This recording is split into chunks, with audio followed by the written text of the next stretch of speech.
bwayo.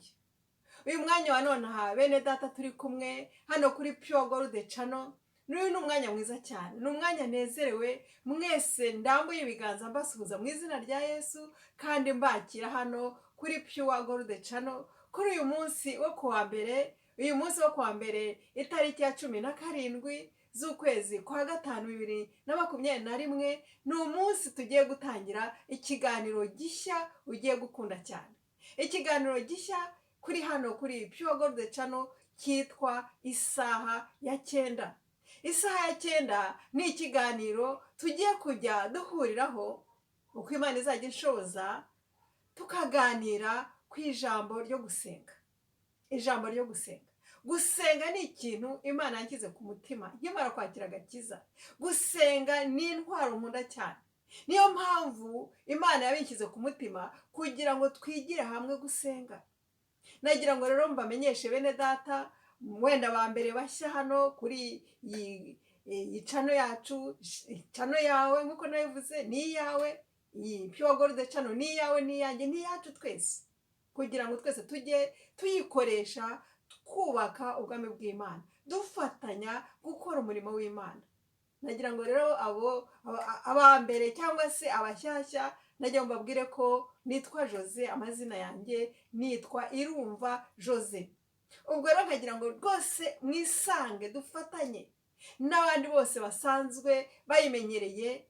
Ndabamenyesha ko nagarutse harashize igihe kinini. Ubu ni ubwa kabiri nongeye kugaruka hano kuri Pure Gold Channel, mbazaniye noneho ikiganiro gishya muzishimira cyane. Tuzajya dufatanya kwigira hamwe ijambo ry'Imana, cyane cyane kwiga gusenga, kuko igihe Yesu yari hano mu isi nawe yigishije abigishwa be gusenga. Natwe turashaka kwigira kuri Yesu. Yaduha umwuka wera utwigisha ubana natwe. Yesu nawe ari kumwe natwe nk'uko yabivuze kuzageza ku mpera y'isi. Haleluya. Uyu mwanya rero ni umwanya mwiza cyane, ngira ngo dufate umwanya n'ubundi wo gusenga mbere y'uko dutangira kureba icyo Imana yaduteguriye. Mana, turagushimye kubw'uyu munsi mwiza, umunsi mwiza utangiyeho ikiganiro gishya cy'isaha ya 9. Ndasabye ngo buri wese turi kumwe umuhe umugisha, umugirire neza, twese twicishe bugufi imbere yawe, twigishwe nawe. Turagushimye ko waduha umwuka wera utwigisha ibintu byose. Umwuka wera ni umufasha wacu wa buri munsi. Niyo mpamvu nsabye mutumira ngo abe ari uza ayobora iki kiganiro cy'isaha ya 9, kandi tuzi neza ko twese tugiye kuhungukira. Urakoze byose mbisabye mu izina rya Yesu umwami wacu, amena. Nshuti zanjye, bakunzi wacu, bakunzi ba Pure Gold Channel, ni ukuri bahaye ikaze mwese, Imana ibampere umugisha. Uyu munsi rero ni umunsi tugiye gukomeza n'ubundi tureba gusenga icyo ari cyo.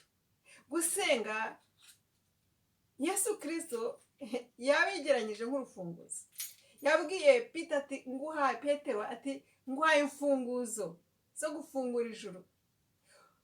Gusenga ni urufunguzo, ese master key. Ni urufunguzo runini, ni urufunguzo rw'ingenzi, ni urufunguzo rukuru rufungura mu ijuru, imigisha ikamanuka. Tekereza gukoresha urufunguzo Yesu Kristo yaduhaye, ariko gusenga imigisha ikamanuka, abarwayi bagakira, inzugi zananiwe gukinguka twasenga twizeye zigafunguka, ibyacu Satani yibye twakwizera bikagaruka, umwanzi ibyo yadutwaye byose bikagaruka, kuko dukoresheje urufunguzo, a master key, rugafungura ibyo twabuze.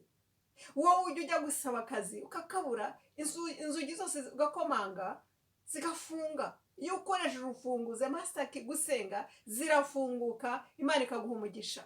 Mu ijuru bagatabara, bakamanuka, bagafungura za nzugi, ukabona akazi keza wishimiye. Imana ikaguha umugisha, ukabona favor. Ministeri yawe yayindi idafite tarimo kunguka, ugakoresha master key, ministeri igakora. Imana ikaguha umugisha mu byo ukora byose. Tukajya kuvuga ubutumwa bwiza, hakaboneka ububyutse, hakaboneka benshi bihana, kuko twakoresheje a master key. Gusenga is a master key. Umuntu wese rero afite wenda navuga icyo nshaka kuvuga, a master key mu nzu yawe. Umuntu wese afite nk'amadokima wenda cyangwa se ibyangombwa cyangwa ikindi kintu cy'agaciro, ujye ubibika kure. ubu ni urugero nshaka kubaha kugira ngo tuganire kuri Master Key.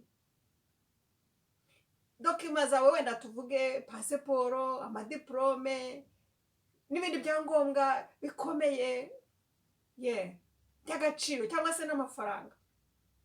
hariho abantu bajya ngo babika amafaranga mu rugo kuko badashaka kuyajyana kuri konti, kuri banki, bakayashyira ahantu kure mu isanduku cyangwa se icyo bita sefa, ukayashyiramo. icyo gihe nta muntu umenya amabanga yawe. hariho abashyiramo za kode, hariho ababa bafite urufunguzo. iyo Master Key urayibika, aba ari ikintu cy'ingenzi gikomeye. natwe rero urufunguzo twahawe rwo gusenga ni ikintu cy'agaciro tudakwiye gupfusha ubusa. tugomba kukirinda mvuga ni uko ugomba gukiranuka mu mutima wawe, ugomba kumenya uwo uri we, ugakomeza ugakiranuka, kuko nanone iyo udakiranutse amasengesho yawe ntagera ku Mana. isengesho ry'umukiranutsi, mwumve neza bene data, niryo ryumvikana. na Eliya yarasenze arumvirwa kuko yari umukiranutsi, kuko yagerageza gukiranuka. natwe rero tugomba kurinda urufunguzo rwacu Master Key, tugakiranuka. Imana idufashe cyane. hano hari amagambo nshaka kudufatanya ashaka kutubwira ukuntu twahawe ubutware. muri Luka ibice 10 ku murongo wa 19, Yesu Kristo yabwiye abigishwa ati dore mbahaye ubutware bwo kujya mukandagira inzoka. mumbabarira simbona neza kubera nta marinete yanambaye. byo kujya mukandagira inzoka na sikoropiyo n'imbaraga z'umwanzi zose.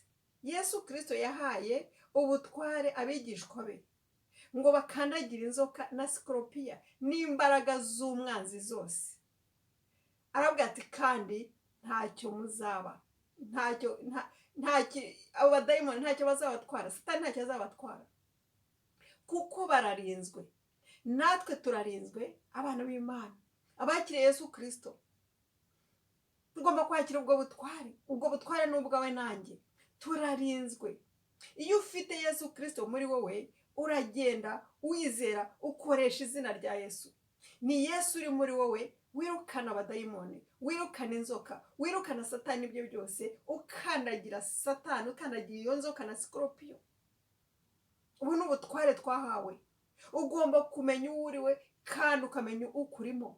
nguri muri twe, nk'uko nabivuze ubushize, afite imbaraga nyinshi cyane kurusha umwanzi. ntabwo tugomba gutinya, ntacyo uzaba. ariko nugenda ufite umubiri, ukagendera mu mubiri, utagiye mu mbaraga z'Imana, utagiye witwaje izina rya Yesu, wabona akaga. niyo mpamvu tugomba kurinda kwizera kwacu, tugomba kurinda uru rufunguzo twahawe rwo gusenga. Imana itugirire neza cyane. ni ukuvuga ngo wowe nanjye turi abana b'Imana. niba twakiriye Yesu, dukoreshe uru rufunguzo bene data, ibintu bizagenda neza. hari byinshi cyane Yesu Kristo yagiye abwira abigishwa be. kubera gusenga arabigisha ati mumenye abo muri bo, mugende mufite ubutware narabuhawe, kandi namwe mubukoreshe. ngo icyo tuzahambira mu isi cyose twabuhawe kizaba gihambiriye, icyo tuzahambura kizaba gihambuwe, kuko twahawe ubutware na Yesu Kristo. ntaravuga ati mbahaye imbaraga. yaduhawe imbaraga, turi abana b'Imana, tugomba kuzikoresha. muri iki kiganiro tuzajya twifashisha ijambo ry'Imana, tuzajya twiga twifashishije Bibiliya. hano ijambo ry'Imana ndabereka, turayizi twese. iyi ntwaro irakomeye cyane. ijambo ry'Imana niho tuzajya twigira gusenga, kandi twarangiza tukabishyira mu bikorwa. hari n'abandi bene data bajya bandika ibitabo nk'ubuhamya bwabo, nabyo bizajya bidufasha. tuzatugirira n'ibihe byo kwigira mu gitabo. hari igitabo maze iminsi usoma hano gifite titire ivuga ngo Prayer Generals, cyanditswe n'umugabo witwa Theodore. iki gitabo kirimo ubutunzi bukomeye cyane, harimo ubuhamya bw'ibyo Yesu yagiye akora uyu munsi wa none, harimo ukuntu abantu batubanjirije basenze ububyutse bukaza, tuzajya tubigiraho, tuzajya twigira no ku bitabo, kandi ibyo byose tuzajya tubishyira no mu bikorwa natwe. Hari agatabo hano nako maze iminsi isoma, ngasomye nk'inshuro ebyiri, ndagakunda cyane, karimo amagambo meza kandi imirongo yo muri Bibiliya, kavuga kitwa ngo prayers that rout demons. Prayers, amasengesho yirukana, atsinda abadayimoni. Abadayimoni bo bateza uburwayi, abadayimoni bo bateza intambara, ni imyuka mibi. Iyo dusenga tuba twataka ubundi bwami, ubwami bw'umwijima, ubwami bwa Satani, abadayimoni, ingabo za Satani.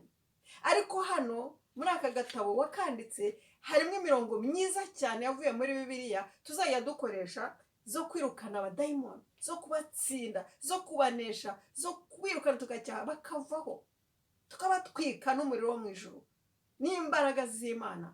Hari n'igihe bizaba ngombwa ko twiriza ubusa, kuko Yesu yaravuze ati abo badayimoni mwirukana bakanga, ni ngombwa ko mwiriza ubusa, bakurwaho no gusenga no kwiriza ubusa. Natwe hano kuri Pure Gold Channel tuzajya dusenga, bibe ngombwa ko twiriza n'ubusa, dusengera uburwayi bukire, dusengera abatewe n'abadayimoni bakire. Yesu yaravuga ati mugende mutangire ubuntu, mwaherewe ubuntu, mwirukana abadayimoni, muzura abapfuye, musengera abarwayi bazakira. Ubu ni ubutware mbahaye, twarabuhawe mwene data. We wizera byakire, wishidikanya kandi witinya ngo ntacyo uzaba, kuko umugabo uri muri twe Yesu Kristo afite imbaraga, afite ubutware kuruta Satani n'abadayimoni be n'ingabo ze. Natake turi kwataka ubwami bwa Satani hano ku isi, turi kubwataka, natake turiho n'intambara itoroshye, ariko ntwitinya, dufite Yesu Kristo uri muri twe. Uri muri jye n'uri muri wowe niwe ufite imbaraga kuruta uri mu bisi. Ngo umunyantege nke nka Jose nkanjye, iyo asenze, iyo mfukamye ngasenga, ndi umunyantege nke, Satani ahinda imishyitsi. Reka duhindishe Satani imishyitsi, ibyo ni ukuri. Reka wowe nanjye abanyantege nke duhindishe Satani imishyitsi, azaduhunga. Kandi turinde agakiza kacu, turinde agakiza kacu, tugende nk'uko Imana ishaka, nitwera tugakiranuka kubw'amaraso ya Yesu Kristo atweza. Yesu uri muri twebwe tuzabishobora, tuziyacyaha umwanzi, ibintu bizagenda neza. Muri ibihe bya none Satani ari kubuza abantu amahoro, ari gusenya ingo, ari kwica abantu, niwo murimo we. Ngo aza gusenya, aza kwica, aza gusahura, aza kwiba. Ako niko kazi ke, agateza intambara, agateza imvururu. Ariko dufite Yesu Kristo, kandi Yesu yaravuze ati jyewe naje kubaha ubugingo bwinshi. Umwanzi arasenya, Yesu Kristo akubaka. Haleluya! Reka tumunambeho kandi tubikore, dushyire mu bikorwa, dukoreshe master key, dusenge ijuru rimanuke, ibintu bitungane. Abana bacu bagiye mu rumogi baruvemo, aho abantu babuze amahoro aboneke mu ngo, ibintu bitungane. Dukoreshe master key.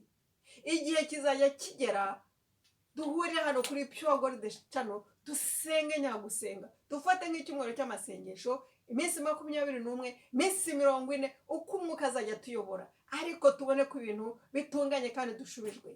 Ndakubwiza ukuri ko isengesho rirakora, isengesho rirakora, amasengesho y'abizeye arakora. Muri iyi minsi igiye kuza tugiye kujya twigira hamwe uko twasenga, kandi tubishyire mu bikorwa, tujye duhura dutanga ubuhamya. Haleluya! Dutegereje ubuhamya bwiza, dutegereje icyo Imana igiye gukora hano kuri Pure Gold Channel, kuko twahawe umwuka udutakisha ngo Aba Data. Twahawe umwuka wera utumara ubwoba, ntabwo tuzongera gutinya. Njye nari umunyabwoba cyane, ngahinda umushyitsi, ngatinya n'abantu, ngatinya ko umuntu nanyumva ibyo mvuga, ariko singitinya, kuko nahawe umwuka wera untakisha ngo Aba Data. Ngo nzawuzuza umwuka wera, muzamvugira mushize amanga. Uwo mwuka narawuhawe, kuki natinya? Kuki we watinya? Reka dutinyuke, dusengere abantu bakire. Nibakira bazamenya Imana, ababibona bazamenya agakiza, bazemera Imana yacu dusenga. Haleluya! Imana ya Eliya, ya Elisa, iyo niyo dusenga. Reka duhaguruke natwe tube ba Elisa, ba Eliya, dusenga umunsi wa none abantu bakizwe, abantu bakira indwara, niko Yesu yavuze ngo mugende muvuge ubutumwa bwiza, musengera abantu bakira indwara, mwirukana abadayimoni, abantu bazuke. Iryo ni ijambo ry'Imana. Ntukabitinye uvuge ati kuzuka, Jose avuze kuzuka, sijye wabyanditse, ni ijambo ry'Imana. Reka tubikore twizere bizakoreka, nibikoreka bizatuma abantu benshi bakizwa, baze kugakiza.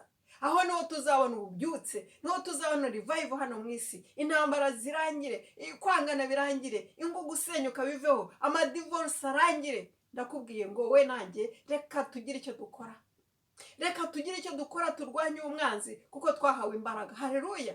Haguruka, ndakubwiye ngo haguruka kuko umwanzi nawe yarahagurutse. Ese kujya abapagani badatinya gukora ibibi, wowe nanjye tugatinya gukora ibyiza, tugatinya gusenga ngo dusengere abantu bakire, abantu bahambuke, twahawe autorite, twahawe urufunguzo. Uyu munsi wa none, uyu munsi ku wa mbere twatangiye ikiganiro hano kuri Pure Gold kivuga ngo isaha ya 9.